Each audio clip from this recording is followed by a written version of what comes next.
السلام على سيدنا ونبينا أبي القاسم المصطفى محمد اللهم صل على محمد وآل محمد وعلى آله الطيبين الطاهرين. Dear sisters and brothers, Assalamu alaikum. What an honor to be among you for another night, and tonight we also have a special guest with us, although he's the host, I'm the guest. So, such an honor, Sheikh Ali. I feel a little bit shy, to be honest with you. So I'm very, very honored to be among all of you. And tonight we also have a big watch in front of me, which solves half of my stress. I was like, how can I keep time? Now the time is right in front of me. Perfect. Inshallah, the discussion that we'll be having tonight is, as you will see, much more practical than the discussions we've had the first two nights. The first two nights we tried to set the context, prepare the ground, but tonight we're going deep, and inshallah it gets practical. If you remember, yesterday we were speaking about ma'rifatun nafs, self-knowledge. And we said that we have so many ahadith that say ma'rifatun nafs is the most beneficial form of knowledge, right? Anfa'ul ma'arif, hadith from Imam Ali alayhi salam. And so we thought, okay, if we want to spend our time on anything, well, let it be ma'rifatun nafs, let it be self-knowledge, let it be who am I? And in the introduction, we also spoke about the fact that a lot of us, we are interested in this because we've all heard man arafa nafsah faqad arafa rabbah, etc. But we try, it's like we hit a dead end. How do you do ma'rifatun nafs? How do you learn knowledge about yourself? Where do you look for it? So that's kind of where we ended yesterday. Today we're going to pick up from there. And I'll also mention a little bit of a review for those who may not have been with us yesterday. The first thing we talked about, we said, see, when we want to start self-knowledge, learning a little bit more about ourselves, we need to know one thing. And that is what is attention? This was a prerequisite of self-knowledge. We need to learn a little bit more about what attention is and then start paying attention inside. If you remember yesterday, I used this example. I said attention is the flashlight we have inside that we can point it at different things. So for example, if I say, please pay attention to this, now the beautiful person that you are, you're looking at here. You're no longer looking at that part of the world, right? It's as if your awareness, we can say your sight, everything, when you pay attention to something, you point it to that way, right? So when you pay attention, you're bringing everything here and you're not looking at the other places. Now, if you, for example, pay attention to the water bottle in front of you, that's the same. Your attention goes there. You're not seeing anything else. So when we want to start self-knowledge, this flashlight that we keep pointing it at different things, we can look at these beautiful chandeliers, we can look at these beautiful books, beautiful tiles. We say, okay, that flashlight, which is my attention, I'm going to point it inside, inwards. Now, let's do a practical exercise now. Pay your attention inside and tell me, what do you find? And I can help you. Probably there's going to be some thoughts like, oh, this is interesting. Oh, this mask is really annoying me. I can't wait to take it off. I don't know. What are some of the thoughts you have? So when you look inside right now, it's as if that flashlight, instead of pointing it outside at the world, you're pointing it inside and you find certain thing inside yourself. like the thoughts which you have right now. It's as if there's a voice in your head that's talking to you. Then we said the problem is that we can't go much deeper than this. Alon, okay, I paid attention inside, I found these thoughts, this voice in my head that's talking, whatever it's saying, but I can't go deeper than that. I can't find much else inside. There's just some thoughts and maybe a little bit feelings like, oh, my legs hurt a little bit. Even this, I find it inside. I'm a little bit bored, I'm excited, I'm intrigued, I'm finding these things inside. But this is not self-knowledge. Where is that greater universe that in that poem? Do you think you're a small thing while within you is the greater universe? Where is that? I'm looking inside, I can't find anything. So, this is where we ended yesterday. We're going to pick it up from here and try and go deeper. The discussion that will start today continues for 3 nights. So I'm hoping that you would be with us, either here or online. But I've done it in a way, I'm trying to design it in my head in a way that even if you stay with us one night, if you're one of those people who want to leave us and never pay attention to us again, I've designed it in a way that even for you, betraying you, at least one night would be enough. But ideally, I'm hoping you would follow the rest of the nights. Now, there are many rules for self-knowledge. Tonight we'll cover 3 of them. And with every one of these rules, your understanding of who you are will increase. And when I say who you are, I mean, as I said yesterday, from the small things of why is it that when I'm in an argument with a friend, I start raising my voice, or another one of us leaves the room, or another one starts blaming. Why is it that my friend drives fast and I drive slow? Why is it that I have social anxiety and another person doesn't? From these small things you learn about yourself to greater things about how am I connected to God? Where do shaitan's temptations take place? To all sorts of other things. So, tonight we're going to cover 3 rules of self-knowledge. The first rule of self-knowledge is that think of yourself, and when I say yourself, by the way, I mean, that thing inside you, which when I ask you, how are you, answers. How are you now? There's part of you that answers to that question. Although by the time you speak, you may not really say how you feel. Like if I ask you, how are you now? You may be like, Alhamdulillah, which is not really how you feel. Or I can't complain. You've put so many barriers, or maybe you just not bothered to talk about it, or you think the other person may be not interested. Whatever you say at the end, there's a part of you that when I ask you, how are you, it feels something. Well, actually, I'm fine today. Or a little bit stressed for an exam tomorrow. Or, you know what, someone's ill at home. I'm a little bit stressed. That. We're talking about that. That's the part of you that we're trying to learn more about. So, think of that thing which you call it I'm feeling this way. Think of that like a kind of space, a room. Just for the sake of understanding, let's use a metaphor. Why are we calling it a territory, a space, a room? Even though if I look inside myself, it's not like there's any place in which that I is sitting. It's not a physical space. But when I'm talking to you, you feel like you're somewhere. Probably most of you feel like you're behind your eyes. Right? Look at me. That part of you that when I ask you, how are you? That part of you, that I, where is it? Probably most of you think it's behind your eyes because that's where you're looking at the world from. Right? So, but it's not like if I open my head, I'm going to be finding something. No, it's not a physical space. It's a spiritual space.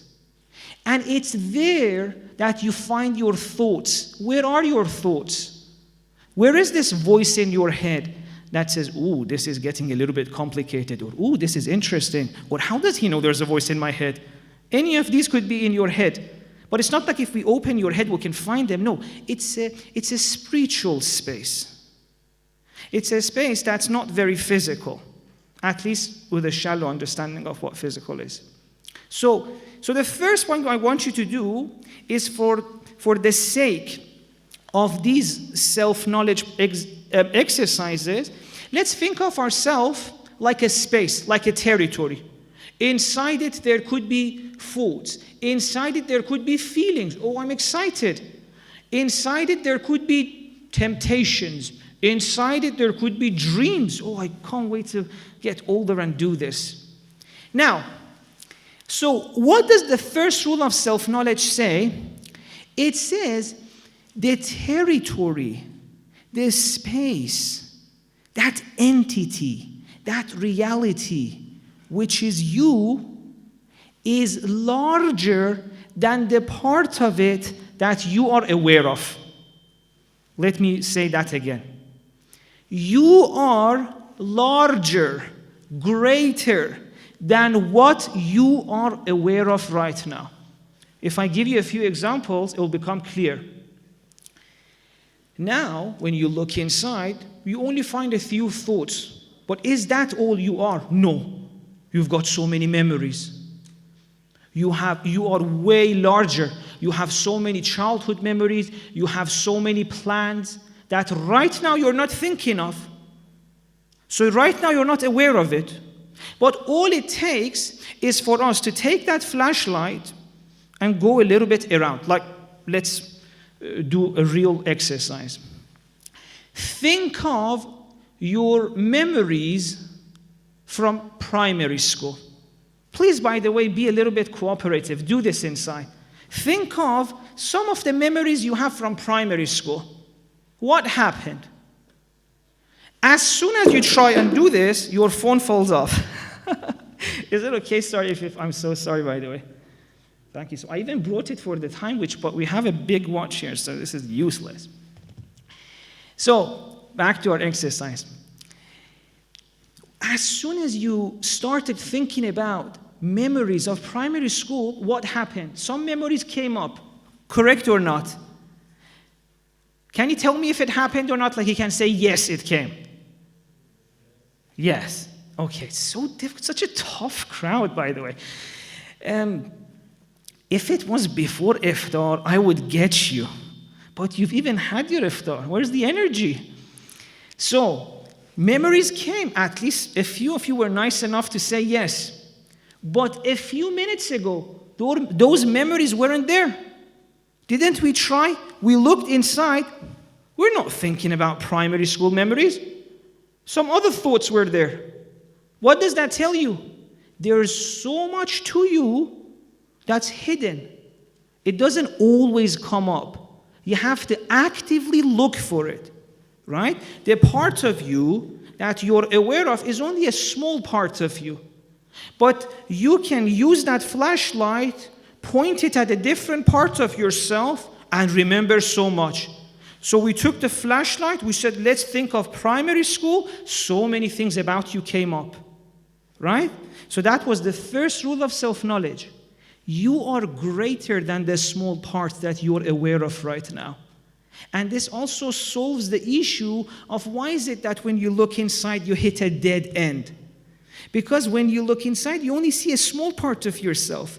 If you want to see other stuff, you have to actively point the flashlight there. And we can point it at so many different places. Like now we tried primary school, we can also try memories we have with grandma. Suddenly you see, ooh, so many thoughts and memories and feelings come.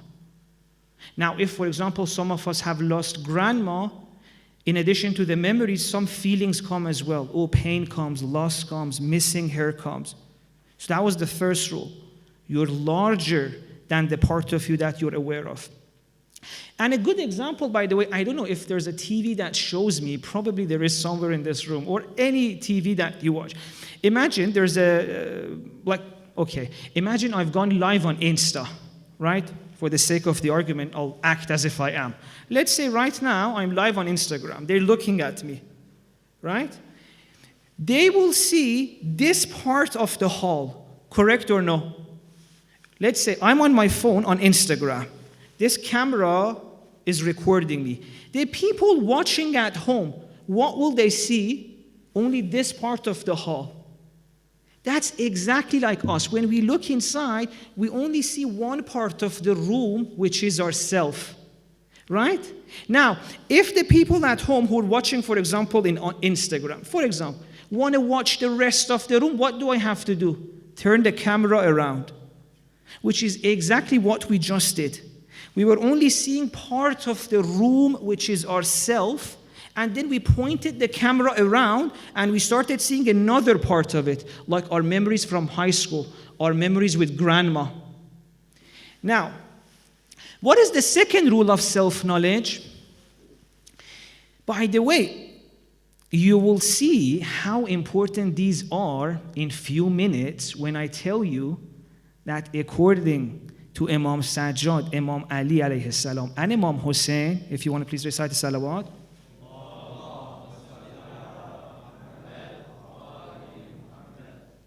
Now this is the marketer side of me, like I'm doing some marketing. In few minutes, you'll see why these discussions are so important, because we'll see that according to the three beloved Imams that I mentioned, the highest thing you can achieve, the highest level of spirituality, is the level of rida.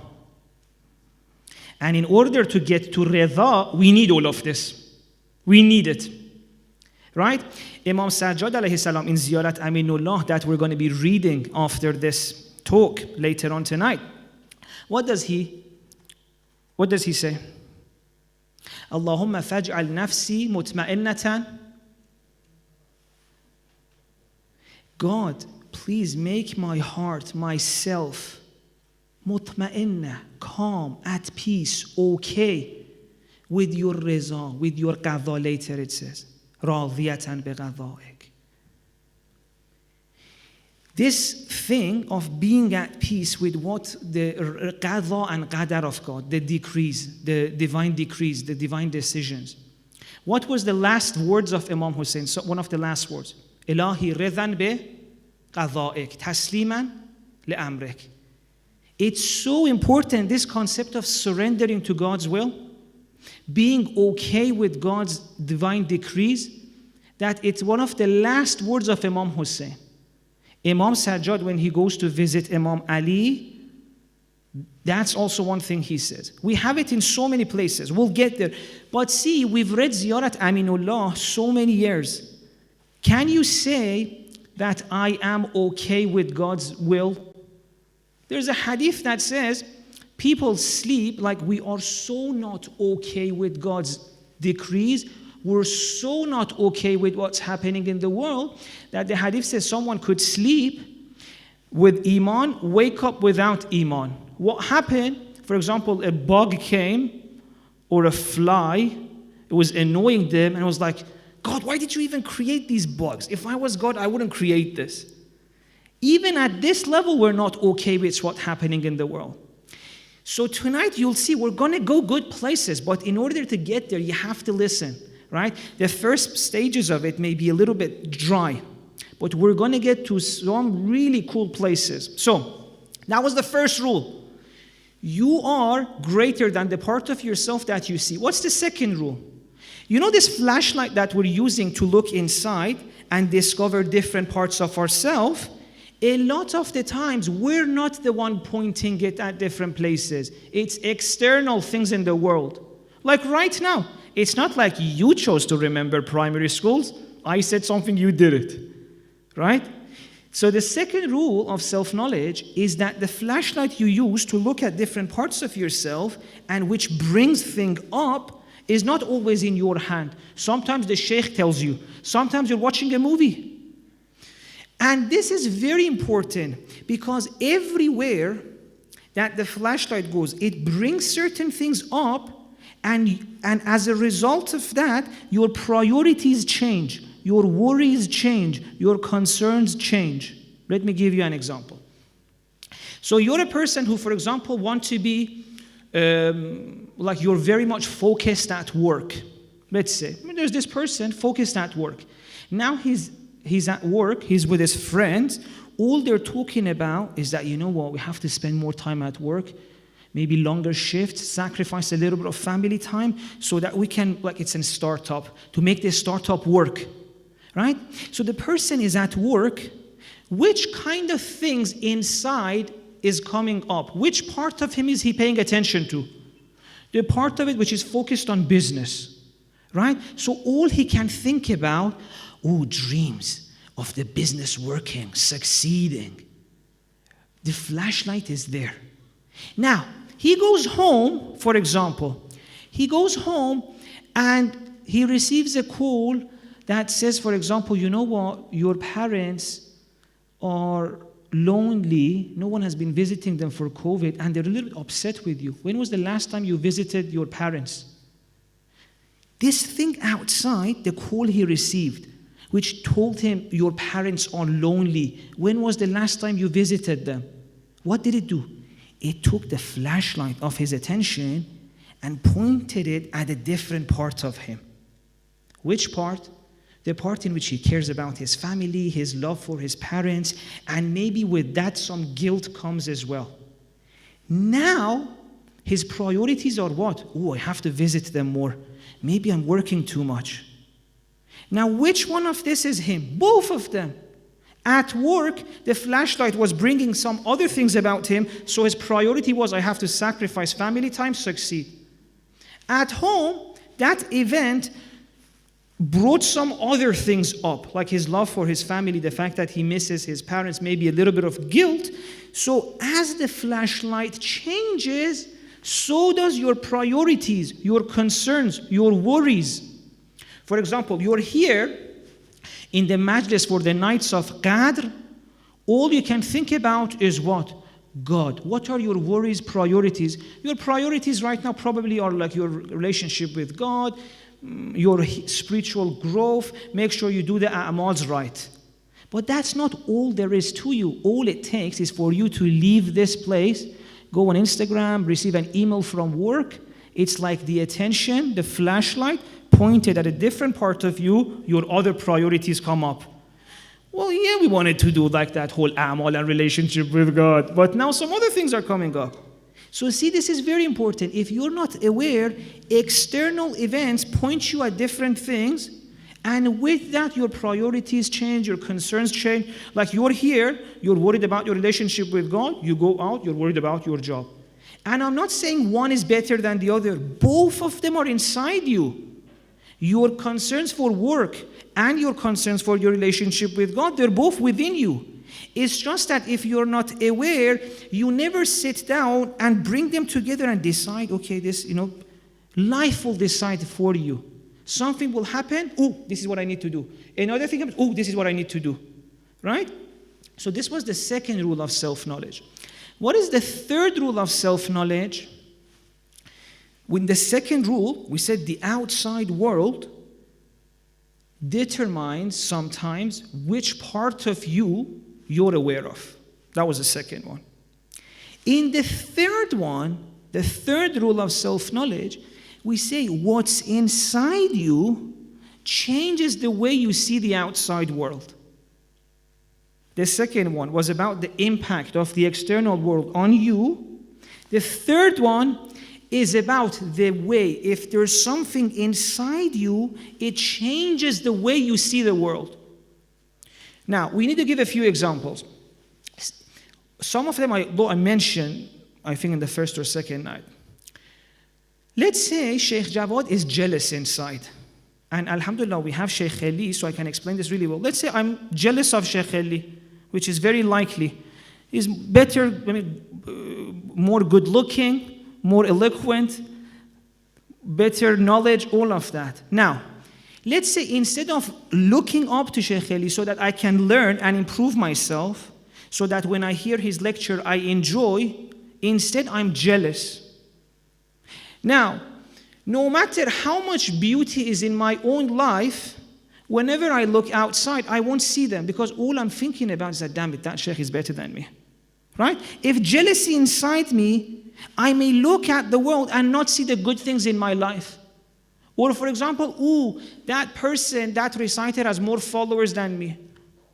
If I'm jealous, I will no longer enjoy the good things in my life. Well, you have some people who listen to your thoughts as well, but you no longer enjoy it. So that was jealousy. Insecurity.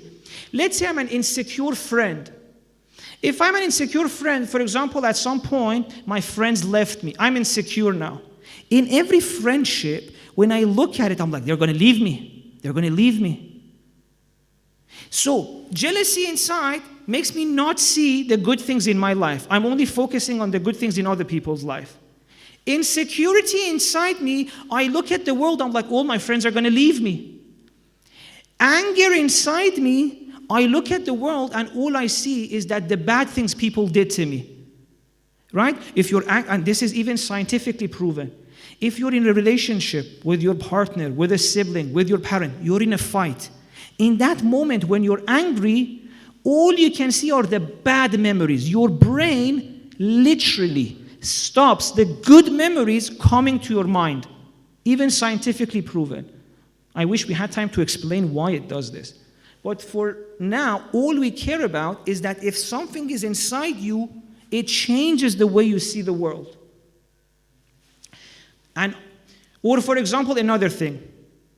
If, sometimes when people cheat, like a partner cheats on their partner. Now, because they've done this, they may look at the world and be like, oh, my partner may be cheating too. A lot of people who cheat immediately, like before they cheated, they would look at their partner and be like, no, she would never cheat on me, or he would never cheat on me. As soon as this thing comes inside them, that they have cheated, now when they look at the world, like, oh, what if my partner cheats at me? They get scared. The people who have cheated, their trust in their partner goes away. So interesting. You cheated. Why don't you trust them? Because what's inside me changes the way I see the world. Insecurity inside me, people are judging me. Anger inside me, they haven't done anything good for me. Now, I wish we had time to explain this more in details. This is such an important point.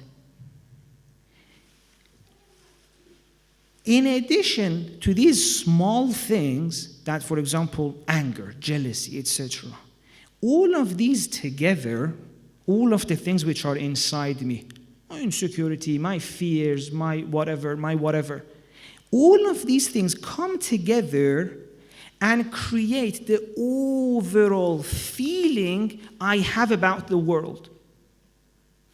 And as this feeling inside me changes, I look at the world and I say the world is like that.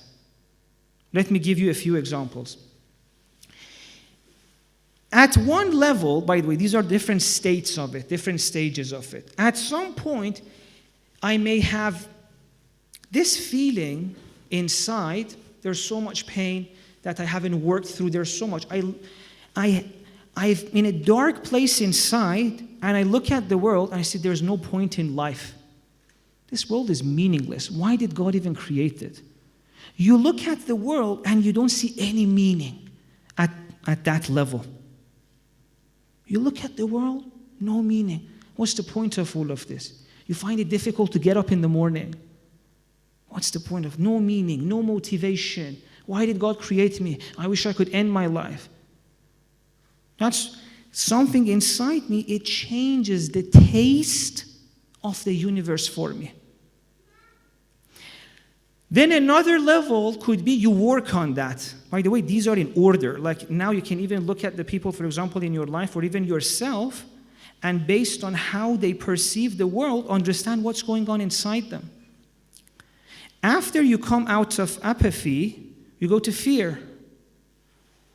There's inside you a lot of fear. Let's say you've worked with your apathy. It's no longer like, I don't see any point in the world. What's the point of it? No motivation to engage in the world. You go a little bit higher, maybe the feeling inside you is fear. If fear is the overall feeling inside you, you look at the world and the world is such a scary place. A lot of people at the verge of becoming an adult are at this stage. How do you do your tax return? Damn it, this world is so scary.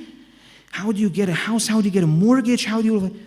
There's fear inside of these things, and it changes the taste of the world. The world becomes a scary place. You go above fear, it becomes anger. Anger is a little bit higher than fear. In fear, you're trapped. You may not engage. You're like, oh, I shouldn't do anything. You're so scared. You don't want to engage. In anger, why didn't anyone teach us? Why did anyone teach me how to do tax return? In school, they taught us, I don't know, algebra, Pythagoras. Well, why did anyone teach us? Why did anyone prepare us for this world? You go to anger.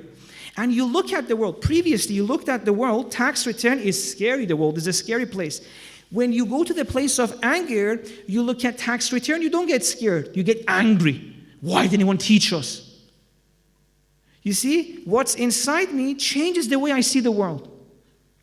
Then you may go to pride afterwards. I will show them, which is a great stage, by the way. Any of them you go, even fear is better than apathy. Anger is better than fear. Pride is better than anger. It's more healthy. You get pride, like, I'll show them. I'll go and do this. I'll prove everyone I can. And then after that, it's courage, which is you engage without the need to show anyone, just for yourself. All of this, we can go into details later on, inshallah. Tonight, I'm just saying what? The taste of the world for us is dependent on what's going on inside us. We were never meant to suffer. We never came in this world to be in so much pain. It's just that there are certain things inside us which make the taste of the world bitter for us. And we never learned how to get rid of them. You know, you've all heard of one of the most famous lines for the Shias. وَمَا رَأَيْتُ إِلَّا جَمِيلًا. And I didn't see anything but beauty. Was that a nice situation Lady Zainab was in? No, there was so much pain. But she says, there's something inside me that despite all of that difficulty, the taste of the world is not that bitter for me. I can see the beauty. And we can all get to that stage. We can. Tonight we're going to start this journey. So this was the first rule of self-knowledge. What's happening inside you changes the taste of the world for you. We can get to a place that no matter what's happening in our life, we enjoy it. And in fact, we'll talk about it that the Imams say that's one of the highest levels of spirituality. Okay, so in order to explain how does this process start, what's inside us that made us go through pain? Why is it that when I look at the world, I can't say like Lady Zainab, that what's inside me? When did I ever put something inside me that now stops me from enjoying the world? When did this happen? So tonight we're going to be talking about that. If it's okay, please recite another salawat.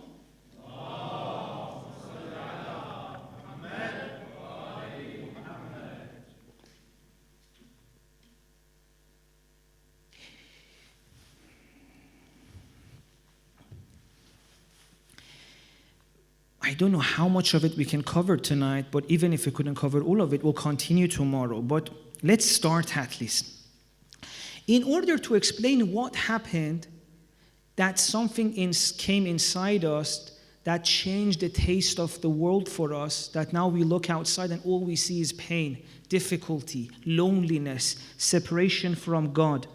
We don't feel like we're special. We don't feel like we're souls created by God. We don't feel God's presence. We don't feel God has our back. What happened? So, in order to understand this, I want to use the story of Prophet Adam in the Quran. I'm not saying what I'm saying is the interpretation of that story. No, I'm just going to use that story as an inspiration so that we understand our own predicament, what happened to us. Because every lesson, every story in the Quran has different layers. So we're now talking about a layer of the story of Prophet Adam in the Quran. See, if you look at his story, at some level, it's the story that happened to every single one of us. At some point, Prophet Adam is created by God, وَنَفَخْتُ فِيهِ مِنْ رُوحِي, and God blew from his own spirit, or out of respect, he says, I attribute it to myself, into Adam. Adam is at the highest level, close to God. Even God says, وَنَفَخْتُ فِيهِ مِنْ رُوحِي. Right? So in the first stage, Prophet Adam is what? Connected to God, close to God. Then what happens? Then he starts going into that, they say that Jannah, that garden, that paradise, whether it was in that world, in this world, for tonight it doesn't concern us. So initially he's close to God, connected to God. Then he goes into that garden. He still feels God, he still communicates with God, but it's a little bit further. He's exploring that garden, right? You all remember the story. He still communicates with God. There's still no pain. There's still no worries. There's still no issue. What happens?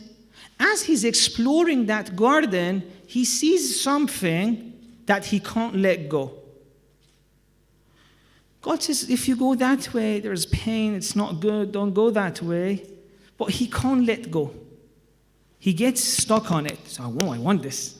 The forbidden fruit. Or whatever that thing is.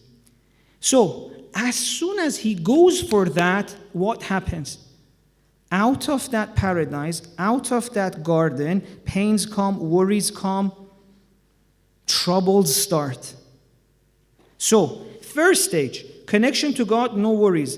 Connection to God, communication with God, he's exploring that garden, still no problem. But then as soon as he gets stuck on something, he doesn't let go. He eats that fruit, bing, suddenly in a stage of pain, worries, concerns, and fears, and all of that. And then again from there, God, he repents, he teaches a way to heal, and then goes back to God. Right? So this is kind of the cycle we all go through.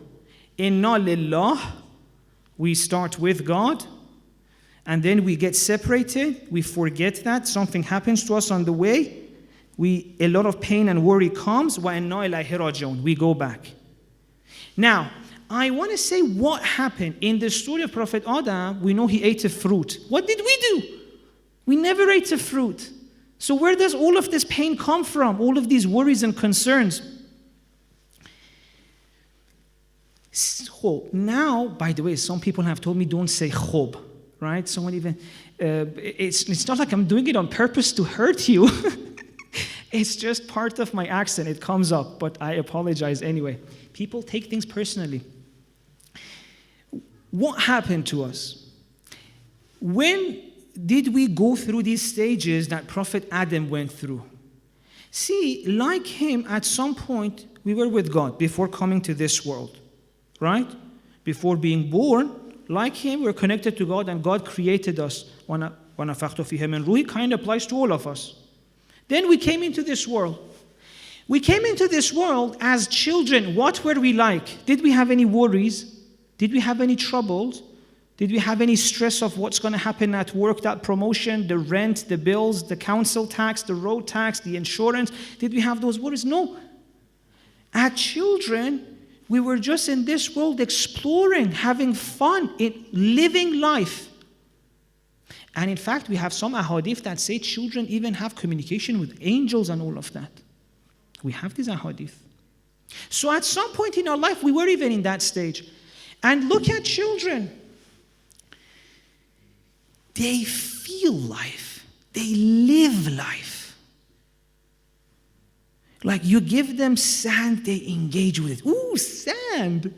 They go towards mud, they're like, ooh, mud, water, water, the trees. Wherever you take them, they're living life, they're enjoying.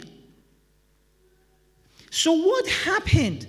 At what age did we eat that forbidden fruit that suddenly took us out of that garden? See, this is what happened. And now I have only a few minutes, I'll just say the maybe low resolution, tomorrow will continue deeper. What happened is that in life we were living, and then something came. See, experiences were coming and going, one event after the other. We were going to the park, we came home, we were watching TV with parents. See, one after the other, events in our life were happening. But then suddenly an event came which we couldn't let go. Like it was too nice, it was too good. We held on to it. Like what? Let's say, for example, I had a friend, I was really enjoying being with that friend. And then his parents came and he had to go. Now, I couldn't let go. No one told me don't enjoy when he's there. They said enjoy, but when he's gone, let go. We couldn't do that. It was too nice to let go. Now, how is that a bad thing? Well, after the friend left, in everything in life, we're waiting for him. Like the parents came, took the friend away. Now it was dinner time. We're having dinner, but we're thinking about him. I want to play with my friend. Where did he take him? So you're not enjoying dinner anymore. That thing which you couldn't let go remains in your heart. You're moving to the next experience in life, but you can't let go. You're still thinking about that, so you can't enjoy the next thing. Even for you happens. You're talking to a friend on the phone, the conversation finishes. Okay, you had fun with your friend, beautiful, let go. Now your wife is here, talk to your wife. If you can't let go, you're talking to your wife, but you're thinking about your friend in your head. So your wife is there, but you're not there. You're with your friend. You're talking to your friend. So you're not enjoying your wife. You're not enjoying your family. You don't even see them. And then people are like, why is it that after a few years of marriage, our relationship is meh, it's boring, the passion is gone? Because you're no longer seeing them. See, if at one moment I don't let go of something, I'm holding on to it. So the next experience comes, I'm thinking about that. Now imagine if for 10 years, 20 years, 30 years, things come, you don't let go. By the time you're 20, 30, you can't even see the world anymore. When was the last time you saw a tree, honestly, and you enjoyed it? You're like, oh, a tree. You're not seeing the world anymore. You've got so many things inside you hadn't let go that you can't see anything new. You can't look at your wife and enjoy it anymore. You can't look at your mother and enjoy it. Something crazy has to happen for you to be like, oh, my sibling, I have a brother or I have a sister. Because there's so much inside you're not letting go. So that was with the good things, with the bad things as well. If something bad happened in our life, okay, it was painful and you let go. But if it's too painful that I want to escape from it, so I'm going to be spending so much energy so that that doesn't happen again, right? Let's say I was singing or I was reciting a surah of Quran, and then my parents came and said, or someone came, oh, your voice is so bad. That feeling was so uncomfortable that I made a decision that I shouldn't feel that way again. So in my life, wherever there was a recitation, wherever there was a competition which people were reciting, I was like, no, take that away from me, because it reminds me of something bad. So whether something good happens, we can't let go, or if something bad happens, we don't want it to happen, we're holding on all of them inside. Now, what happens is that slowly, these things create so many blockages inside us that stop us from looking at the world. Now, because my time is over, and if I continue, the organizers are going to kick me out, I'm going to finish tonight's discussion, even though, believe me, we're just at the beginning of this. It's going to get so much more interesting. So please continue tomorrow. I'm just going to finish with a line from Dua Arafah of Imam Hussein. Imam Hussein says what? Bismillah ar-Rahman ar-Rahim. Ilahi, inna ikhtilafa tadbiraka wa sur'ata tawa maqadirik منع عبادك العارفين بك عن السكون إلى العطاء واليأس منك في بلاء. It's very beautiful, very deep. Imam Hussein says, see, the person who reaches a high level of spirituality, al-arifina bik, they have realized, they've looked at life and they've realized that, in life things come and go. Experiences come and go. Things change. Today you have a friend, tomorrow he goes. Today this happens, tomorrow. Yeah? They've realized this so much, they've seen it, that two things doesn't happen to them. They enjoy good things in their life, but they never obsess over them. And at the same time, they're like, oh, I have this. And at the same time, when bad things happen, they're like, oh, it's painful, but I have to let it go. I shouldn't hold on to it too much. And I didn't get the chance to explain how we hold on to things. We'll go through it tomorrow. But inshallah, let's finish tonight here. And I know, by the way, some of you may be like, why is the Sheikh not doing matam? Why is he not, right? Let me explain that, by the way. I don't have time. And I'm not very good at reciting matam. So I've said when we have professional reciters, I'll leave it to them, right? My duty is to help you fall in love with the ad'iyah.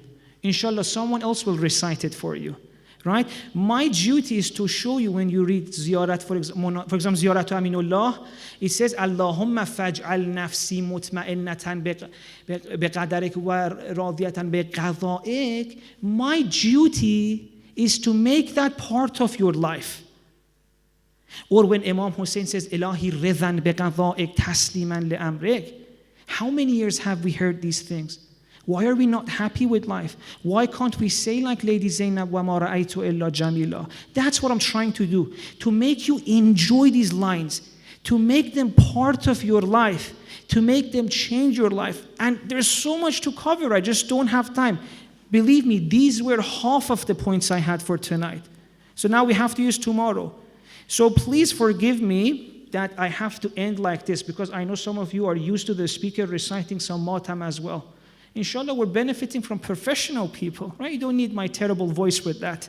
As long as I can make you fall in love with these lines from Ahlul Bayt, that's enough for me, right? So I hope, inshallah, you enjoy the rest of the night. We have amazing professional reciters, best in the world, that can bring these beautiful du'as into life. And let us remember tonight that we are here for a real change. What was rule number 3 of self-knowledge? What's inside you changes the way you perceive the world, whether in this life or after we die. So if we want to have some real change, if we want to see God, if we want to look at the world and enjoy it, if we want a better hereafter, what's the way? Change something inside. So whatever a'mal we're doing, let's have that in mind. And on that note, let's recite the salawat.